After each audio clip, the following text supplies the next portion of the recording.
Happy Saturday, happy Saturday, a special live event from me to you, filled with a lot of love and joy and happiness. Whether you're joining me on live, either on looking up here on Instagram or on LinkedIn, Facebook, or YouTube, welcome, welcome, welcome to my channel. I love each one of you. And if you have any comments, I love comments. I love engagements, also on live. Then, or as we are online together or live together, send me a note, right? And when you're here and you don't want to interact or share all your observations or your comments and own experiences, just send me a heart or a hi or whatever. So know that you're here because we're going live on so many platforms, social platforms. So the only way I know that you're here is actually that you engage in one way or the other. My name is Camilla Kalberg. I'm divorce coach. And it's such a strong calling for me to help other women and men, but primarily women right now, to help you go through a divorce with success. Divorce is is the second highest stressor any human being can experience. And when you then add to it that you are divorcing a toxic partner, or a partner that have abused you verbally, emotionally, then the divorce is even tougher. But it doesn't have to be tough as long as you have the right tools. And that's the reason why I go live, because I was not the only one having experienced psychological violence, and I'm here to help, and I help other women thrive before, during, and after divorce. This session is special. This live is special because it's sponsored by our sponsors that support the Happiness is Real event, the conference for women powered by women. The conference is on next Saturday, the 19th of February, 10 a.m. Eastern time. I don't know why I do the fingers here, but I have the kind of the map in my head. Eastern time, 10 a.m. Eastern time, and 3 p.m. London time. Remember to buy your ticket because this is a life transforming event. You will meet me. I will tell you my story. I will give you some inspiration how you can move forward, and you will meet amazing other women who will tell their story, how they heal the trauma really fast. And we have a financial plan as well. We'll talk about financial stuff. So there's mix of both some inspirational stories in that conference, but there's also some really not hardcore what to do when you're gonna to file for divorce, or when you have divorced, and how you're actually going into your financial abundance. All right, so that's enough about the event or the conference right now. Today I go live and I want to talk about, let me just rest my hand. I want to talk about the fear of asking for help. Oh, the camera one was a bit blurred. I don't know what happened. The fear for asking for divorce. The reason for this topic is that when I spoke to some of my sponsors, they have experienced that there is a kind of, if we say the two type of people, either we ask for help or we don't ask for help. Either we are perfectionists and we have so high goals and we have so high expectations to ourselves that we don't ask for help, or we actually those that ask for help. And we may also, in that divorce journey, that we feel really vulnerable, and we don't believe that that we can actually get out of that suffering state. And so why should I reach out for help? That is the reason why I brought up the topic today about asking for help, because not only our sponsors are interested in helping you, but also all the women on stage with my speakers. And here's one of them, Rita. Hi. It's all about asking for help because we are here to support you. And I will talk about what can prevent you from asking for help, and will also share my own story of how I experienced not reaching out for help and what happened the moment I started calling and asking for help. All right, so let's dive into that. Are you ready? I am. And I just want to, if you think what I'm doing, this is what my daughter Elizabeth Sophia has just created as a gift for me. So that's kind of what I'm holding my hand as a Buddhist, I don't know, nudging meditation thing right now. All right. Asking for help. Asking for help is so important, right? But and why is it important? Because you may not have all the questions. You may have one set of kind of set of things or thoughts that, okay, I'll do it that way, but you actually reach out for another opinion. Your will will expand, and you will suddenly start, okay, but then I could do this and this and this. So you will become more creative. You actually expand your thoughts and your mindset and your mind on whatever perspective you're talking about. When we then zoom in on divorce is not a favorite topic, right, to talk about, and maybe it's not something that is really fills us with joy. But here's what is to be true, is that if you don't ask for help, it's really, really difficult to heal. It's really, really difficult to heal. And it may be, and that's what I put in my show notes, are you a perfectionist? And do you then treat or look at your divorce case with the same, through the same lens as you do when you're running a project at work, whatever project that is? If you're doing that, you step into your divorce with a very professional mindset, which is also good. But what happens is that you actually sense a peace in the divorce case or getting divorced. And so it's really difficult to distract yourself. And that's why what I see is that those women who reach out for help, they so much want to be in control that they tell me they suffer, but they're not ready to ask for help. No, I can do it. I can do it on my own. It's not about being vulnerable, really. It's really about just leaning forward and maybe say, okay, Camilla, think about that and come back and tell me what you think I should do. And we can, I'm not giving advice as a coach, but I'm so happy now that's what I do, is to brainstorm what is the best solution for you here. I also know what is to be true is that when you're in a toxic relationship and you feel hopeless, you feel lonely, you feel depressed, it can be, and it often is, very difficult to reach out for help. Difficult in the sense that you have lost your inner voice, your inner guidance of what really is to be true, and you are worthy of love. You're worthy of help. Everyone is worthy of help, and that is another thing. What I experience is that is so vulnerable to reach out for help. So you rather prefer to stay in that hole of depression and loneliness, and life is not good and you should do something about it, but you cannot be motivated, and so you don't reach out for help. But here's what I know to be true as well. A few weeks ago, and I was so proud of this woman, she suffered from a mental, emotional perspective. She was laying on the couch now. She's been on this couch for, I don't know, 3 months or so, and she was smoking her cigarettes, and she couldn't listen when we were talking. But there was something telling her this is an important conversation to have. So she turned up each and every time we had an appointment.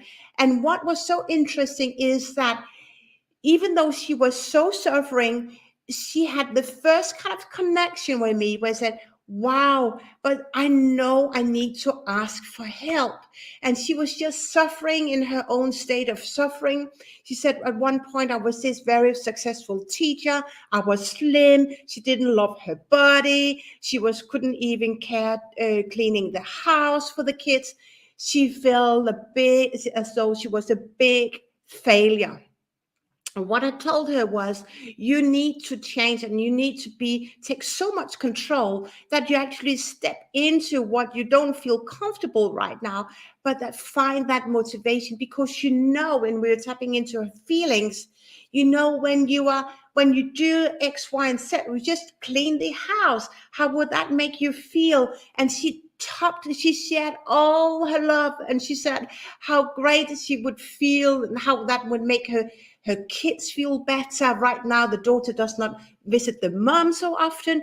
And so I was so proud of her. Was so proud of her. I can feel my body reacting right now, because she dared to ask for help. She dared to ask for help. And I just weaving that into our conference next week is that whatever you are, whether you are a perfectionist, but you know you're suffering and you have everything in control, but actually maybe not so, right? Or you're on the other stake of the or other side of the coin where you suffer and you feel really emotionally down, you feel loss of motivation and you're hopeless and depressed.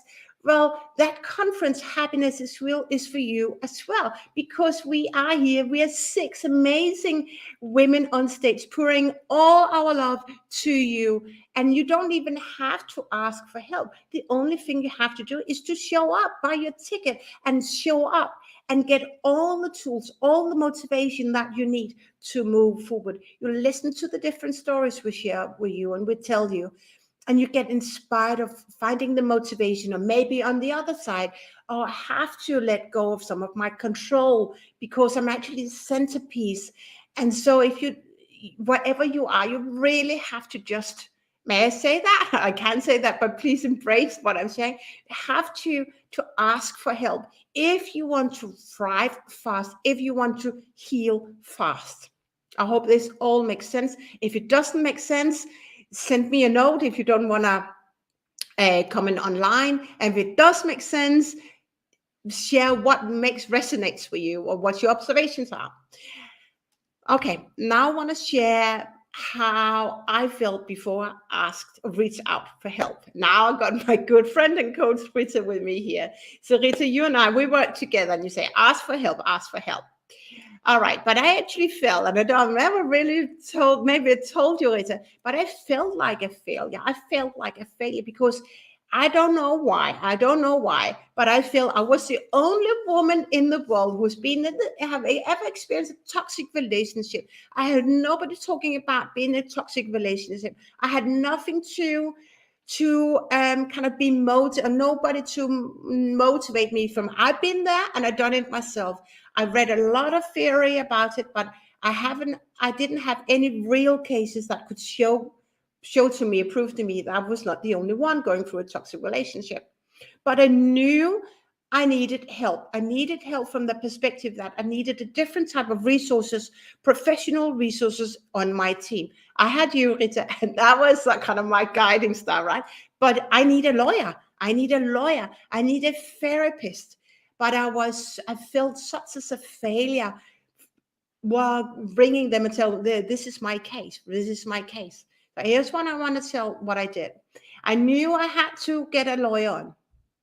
And after a few notches, sorry, my hair was going down. After a few kindly and lovely notches, I called a lawyer. I went through my telephone book in my local area, and I just called that law firm, and I told, okay, this is my case. I'm up against someone, and I don't need protection, but I need someone who can think with me. And you know what? I was so afraid, and I was actually crying on the phone. I was crying of relief because there was this lovely lady, and I remember the date in December, and remember that sweet voice. She said, "You're not alone. There's so many women in your situation." And what she told me, she couldn't help me because they have different other specialities.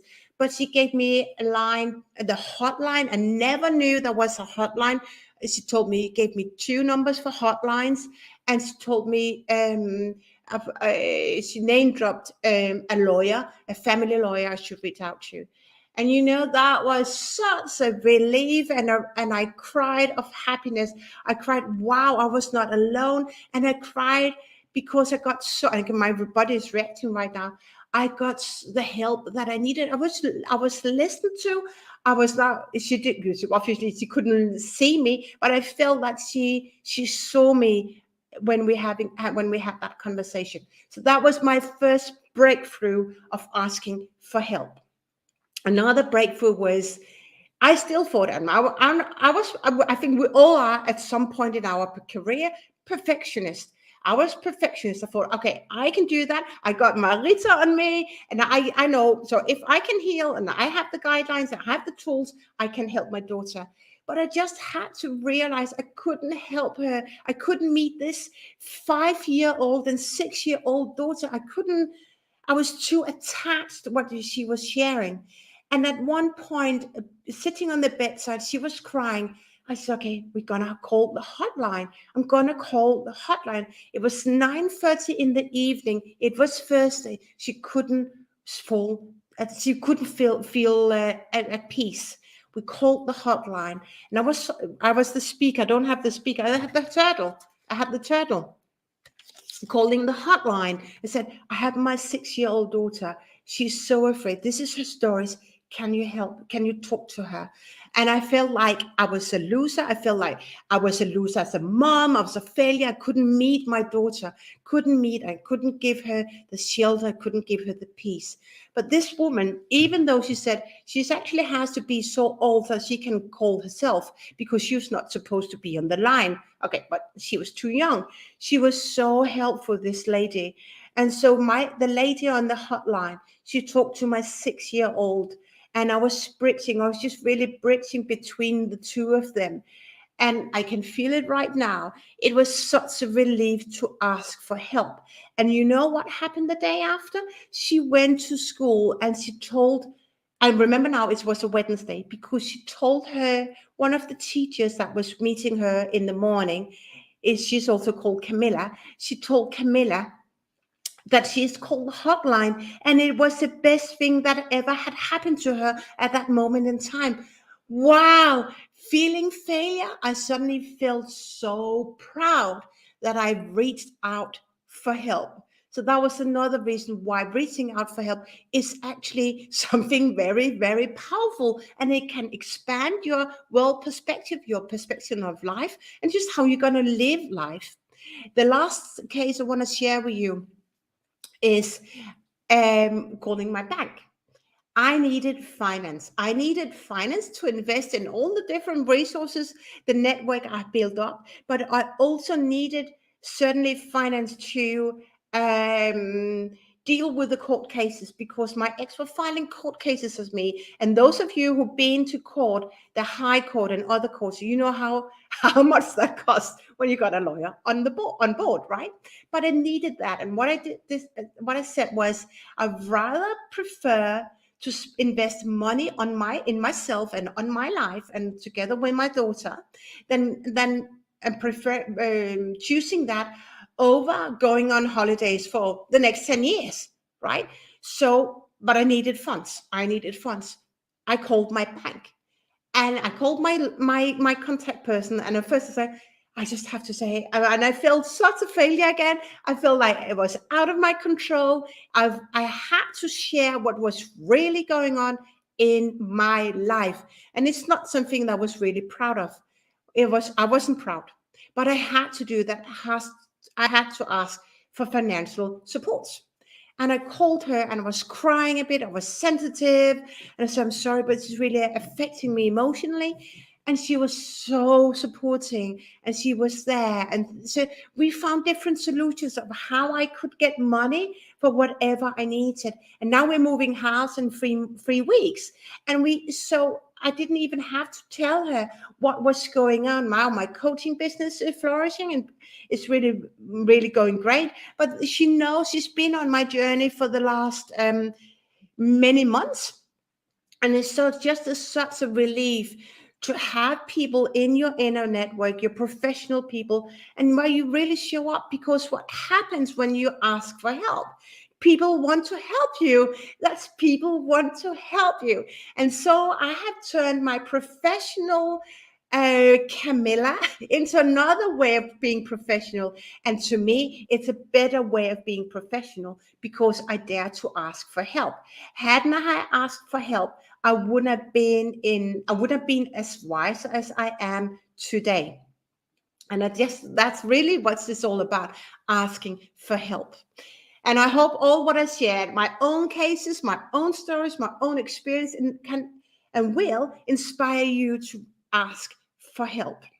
And just before I wrap up this Saturday afternoon special, I know women out there, and you know too, who suffer either before they gone through the divorce, they suffer, they didn't, they have divorced their toxic partner, their abusive partner. This partner may have different mistresses, and they just hope still that he comes back. I hear stories that the man lived two lives, and even though they don't want to admit how they suffer and ask for help of how they can live a better life, they just still support that man with driving him to the airport, whatever, right?